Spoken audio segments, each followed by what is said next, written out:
Hello everybody, welcome to Golden Career. आज का जो हमारा टॉपिक है वो है एवरेज एंड एज। इसमें हम कुछ एवरेज के क्वेश्चंस, कुछ एज के क्वेश्चंस, कुछ दोनों के कंबाइंड क्वेश्चंस सॉल्व करेंगे जो प्रीवियस ईयर्स में ऑलरेडी आ चुके हैं। आप हमारा टेलीग्राम ग्रुप जो है वो ज्वाइन कर सकते हैं। उसका लिंक जो है वो आपको डिस्क्रिप्शन बॉक्स में नीचे मिल जाएगा। वेबसाइट भी वहीं पे मेंशन्ड है, वहाँ पे आपको सारी study material free of cost available होती है। वहाँ से आप आराम से डाउनलोड कर सकते हैं और अपने बैंकिंग एग्जाम की प्रिपरेशन बहुत सीरियसली और अच्छी तरीके से कर सकते हैं बिना पैसों के खर्च किए। ठीक है, तो चलिए अब हम क्वेश्चंस की तरफ बढ़ते हैं। देखिए, पहला क्वेश्चन है हमारा, respective ratio between present ages of son, mother, father, grandfather is 2:7:8:12। अब यहाँ पे आपको जो एज का रेशियो है वो यहाँ पे दे रखा है। यहाँ पे आपको रेशियो का थोड़ा कॉन्सेप्ट तो ऑलरेडी पता होना चाहिए। The average age of son and mother is 27 years.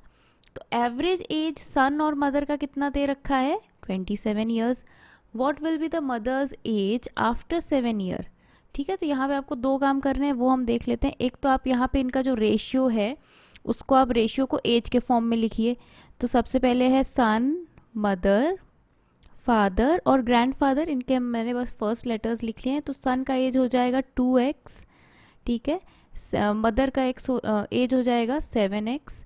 उसी तरह फादर का एज हो जाएगा 8x और ग्रैंडफादर का एज हो जाएगा 12x। अब यहाँ पे कह रखा है the average age of son and mother is 27 years.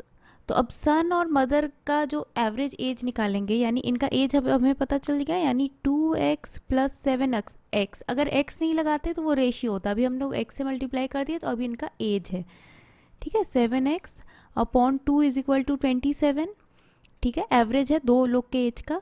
अभी हो जाएगा 9x/2 इज इक्वल टू 27। 9 से और ये 27 कटा 3, यानी x इज इक्वल टू आ गया मेरा value 6। What will be the mother's age after 7 years? तो पहले मदर का एज अभी निकाल लेते हैं। अभी मदर का एज कितना हो जाएगा? x मेरा 6 निकल गया है, 7 है यहाँ पे, तो 6 इंटू 7 यानी कि मदर का एज हो गया है 42 ईयर्स। तो 7 ईयर्स बाद कितना हो जाएगा? 42 में हम 7 प्लस कर देंगे तो 49 ईयर्स एज हो जाएगा मदर का अभी से 7 ईयर्स बाद। बस इस रेशियो का, सिर्फ मदर, सन और मदर के एज का रेशियो भी दे रखा होता ना तो भी आप निकाल लेते आराम से। यहाँ पे फादर और ग्रैंडफादर एक्स्ट्रा दे दिया जिसकी हमें कोई नीड नहीं थी, ठीक है। चलिए नेक्स्ट क्वेश्चन की तरफ बढ़ते हैं। James father was 30 years old when he was born. जब जेम्स पैदा हुआ था तब उसके फादर की एज कितनी थी? 30 ईयर्स एज थी, ठीक है। फादर की एज हम 30 ईयर्स मान लेते हैं। His mother's age was 24 when his sister who is 5 years younger to him was born. अच्छा, ये व्हेन जेम्स वॉज बॉर्न, ठीक है।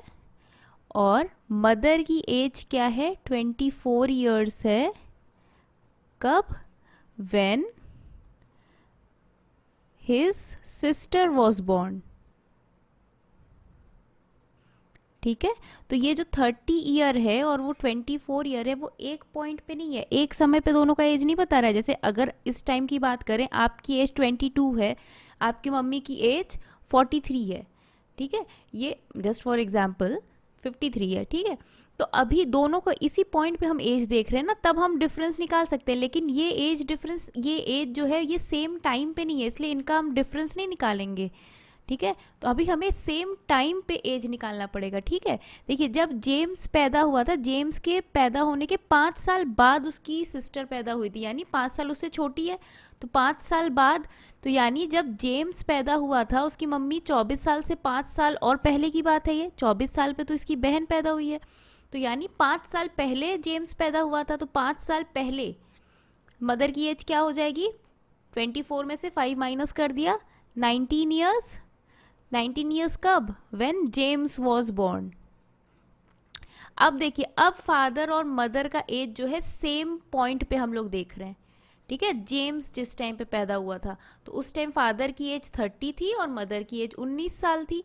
तो अब दोनों के डिफरेंस क्या हो जाएगा? f माइनस एम कर दिया तो मतलब फादर का एज माइनस मदर का एज, यानी 30 माइनस 19 यानी कि 11 ईयर्स, ठीक है, इसको आप दूसरे तरीके से किस तरह से कर सकते हैं, मैंने यहाँ पे क्या किया था, मदर का एज मैं पीछे लेके गई, 5 years बैक लेके गई। सेम काम हम फादर के एज के साथ कर सकते हैं, 5 साल आगे लाके। फादर का एज जब जेम्स पैदा हुआ था उस टाइम पे कितना था, 30 था। तो जब उसकी बहन पैदा हुई 5 साल बाद, यानी जेम्स के पैदा होने के 5 साल बाद, तब उसके फादर की एज क्या हो जाएगी, 35 years हो जाएगी। जब उसकी सिस्टर पैदा हुई, और जब उसकी सिस्टर पैदा हुई उस टाइम पे इसका एज कितना था, इसकी मदर का एज 24 था। तो अब हम इन दोनों का डिफरेंस निकालेंगे, 30 और 24 का नहीं, 35 और 24 का। तो डिफरेंस क्या हो जाएगा, f माइनस एम, यानी कि 35 माइनस 24 आ गया हमारा आंसर फिर से 11 ईयर्स। या तो आपको फादर का एज आगे लाना पड़ेगा या मदर का एज पीछे ले जाना पड़ेगा, दोनों को सेम पॉइंट पे लाने के लिए। ठीक है, चलिए नेक्स्ट क्वेश्चन देख लेते हैं। David's present age is 2/7 of his father's present age। तो फादर के एज को हम क्या मान लेंगे, x मान लिया। तो डेविड का प्रेजेंट एज क्या हो जाएगा, 2/7 ऑफ x। एक काम हो गया।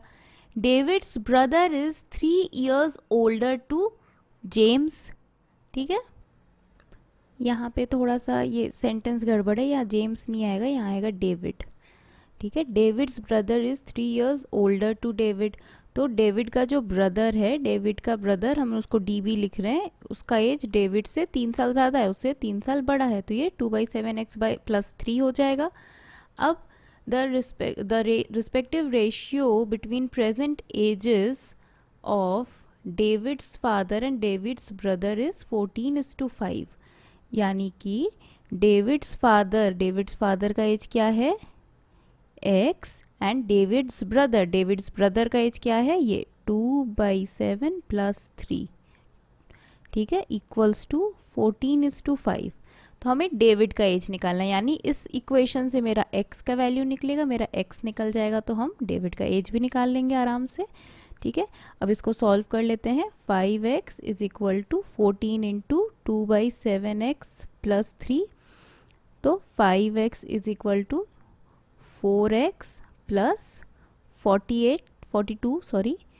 अब इसको हम सॉल्व कर लेंगे। x इज इक्वल टू मेरा कितना आ गया, 42, यानी फादर की एज क्या है, 42, यानी डेविड की एज क्या हो जाएगी, 42 इंटू 2/7, यानी कि 12 साल।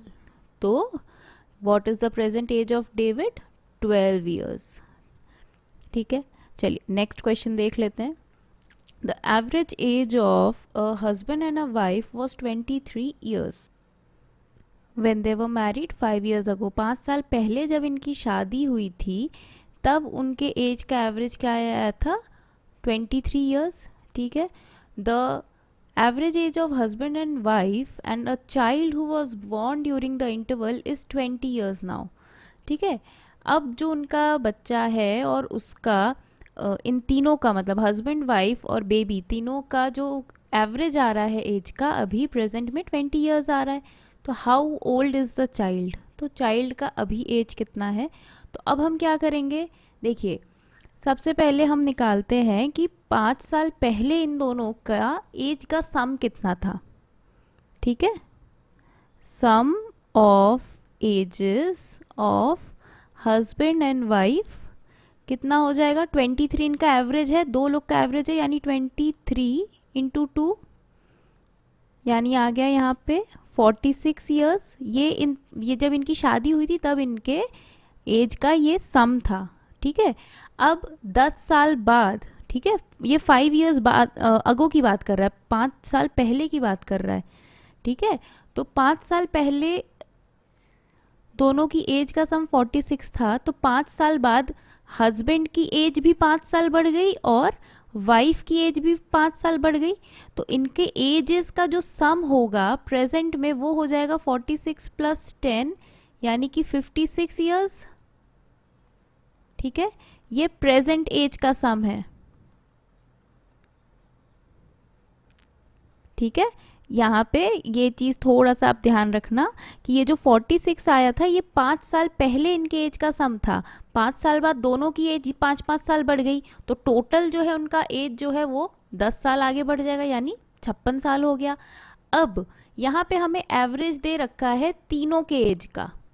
ठीक है, प्रेजेंट में, तो प्रेजेंट में sum of the ages of husband, wife and child, इनका क्या हो जाएगा 20 इंटू 3, 3 लोगों का एवरेज है तो 3 से मल्टीप्लाई कर देंगे, यानी कि आ गया 60। अब देखिए ये तो मेरा 5 साल पहले था। प्रेजेंट में हस्बैंड वाइफ के एज का सम आ रहा है 56 और हस्बैंड वाइफ और चाइल्ड के एज का सम आ रहा है 60। तो चाइल्ड, अगर इन दोनों में से हम इसको अगर हस्बैंड वाइफ को माइनस कर दें तो चाइल्ड का एज निकल आएगा। तो चाइल्ड का एज हो जाएगा 60 माइनस 56 यानी कि 4 ईयर्स। ठीक है, बहुत इजी है। ये जो 60 है ये हस्बैंड वाइफ, ये H plus W plus C है। ठीक है, और ये जो 56 है, 56 क्या है, सिर्फ H प्लस W। अगर इसको हम थोड़ा सा और मैथमेटिकली अगर आपका कंफ्यूजन दूर करने के लिए लिखते हैं, ठीक है, हस्बैंड प्लस वाइफ का एज आ रहा है 56, ये प्रेजेंट एज है, हाँ प्रेजेंट एज का सम है। और husband plus wife plus child का एज का सम आ रहा है 60 ईयर्स, ये भी प्रेजेंट में है। एज हमेशा हम लोग सेम पॉइंट पे देखेंगे, अगर पास्ट तो सबका पास्ट, अगर प्रेजेंट तो सबका प्रेजेंट। तो ये यहाँ पे हस्बैंड वाइफ के एज के सम की जगह हम 56 लिख सकते हैं, यानी 56 plus C is equal to 60 years. तो सी यानी चाइल्ड का एज क्या हो जाएगा 60 माइनस 56 यानी कि 4 ईयर्स। ठीक है, ये प्रेजेंट में अभी इनका जो बच्चा है इसकी एज क्या हो जाएगी 4 ईयर्स हो जाएगी। ठीक है, इस तरह के सम भी आते हैं और ये करने में हार्डली 20-30 सेकेंड लगेगा, उससे ज़्यादा लगना ही नहीं है, बस थोड़ा सा अगर आपको आइडिया है इसका। देखिए, the average temperature of Delhi for 4 days in a particular month is 48 degree Celsius. ठीक है, if the average temperature of second and third days is 34 degree Celsius and find the ratio of the temperature of first and fourth days is 9:11, then find out the temperatures on the first and fourth days। इसमें आपको सब कुछ पूछ लिया, average पूछ लिया है, ratio पूछ लिया, सब यूज़ करने को बोल दिया है। ठीक है, अब देखिए इसमें करना क्या है आपको। देखिए 4 दिन है हमारे पास, ठीक है, day 1 plus day 2 plus day 3 plus day 4। ठीक है, अब यहाँ पे क्या कह रहा है कि इन चारों का एवरेज आ रहा है मेरा 48, यानी इन चारों का सम क्या आएगा 48 इंटू 4। ठीक है, if the average temperature of second and third days is 34, यानी इन दोनों का एवरेज क्या कह रहा है 34 है। 34 यानी एवरेज 34 है, तो इन दोनों का सम क्या होगा 34 इंटू 2। तो D1 plus D2 plus D3 क्या लिख सकते हैं हम, D2 प्लस D3 लिख सकते हैं हम 34 इंटू 2, क्योंकि इन दोनों का एवरेज दे रखा है 34। तो यहाँ पे आ जाएगा मेरा 68 प्लस D4, ठीक है, इक्वल्स टू 48 इंटू 4।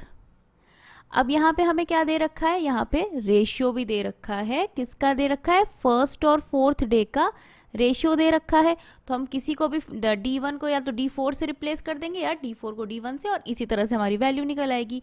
अब देखिए D1 is to D1 by D4 दे रखा है हमारा 9/11। ठीक है, तो हम D1 की जगह लिख सकते हैं, ये D4 इधर आ जाएगा, D1 की जगह हम लिख देंगे 9/11 into D4 plus D4 is equal to 192 minus 68। 68 को हम इक्वल टू की इधर लेके चले आए। ठीक है, अब ये दोनों D4 हो गया है, तो अब इसको हम सॉल्व करके D4 की वैल्यू आराम से निकाल सकते हैं। 20/11 D4 इज इक्वल टू 124, यानी D4 का जो टेम्परेचर है वो है 124 इंटू 11/20। अब हम इसको सॉल्व करेंगे, ये आ जाएगा 62 और यहाँ आ जाएगा 10। 62 इंटू 11 कर लिया, हमारा आंसर यहाँ पे इसको सॉल्व करके आ जाएगा 68.2 डिग्री सेल्सियस। ये D4 निकल आया है। अब हमें D4 की वैल्यू पता है, यहाँ पे D1 इस वाले इक्वेशन में D1 की जगह D1, D4 की जगह 68.2 रख दिया, इक्वल्स टू 9/11। तो अब इसको हम सॉल्व कर लेंगे। D1 equals to 9/11 into 68.2। ठीक है, अब देखिए यहाँ पे 11 से जो यहाँ पे मल्टीप्लाई हुआ था, यहाँ पे 62 आ रहा था ना। अब इसको हम आराम से सॉल्व करके यहाँ पे वैल्यू सॉल्व करके हमारा आंसर आ जाएगा 55.8 डिग्री सेल्सियस। ठीक है, एक है 68.2, एक है हमारा 55.8 डिग्री सेल्सियस। दोनों टेम्परेचर निकला है D1 एंड D4। ठीक है, इस तरह के क्वेश्चंस भी आपके लिए आ सकते हैं, आपको ये सॉल्व करना है। ठीक है, वीडियो पसंद आई हो तो लाइक ज़रूर करिएगा, और अगर आपकी कोई सजेशन है, अगर आपको कोई टॉपिक लगता है जो आपको डाउट है या उसके क्वेश्चंस करने हैं, तो आप प्लीज़ टॉपिक भी एकदम फ्रीली सजेस्ट करिए, उस पर भी वीडियो ज़रूर बनेगी। एग्जाम्स के लिए आपके ऑल द बेस्ट।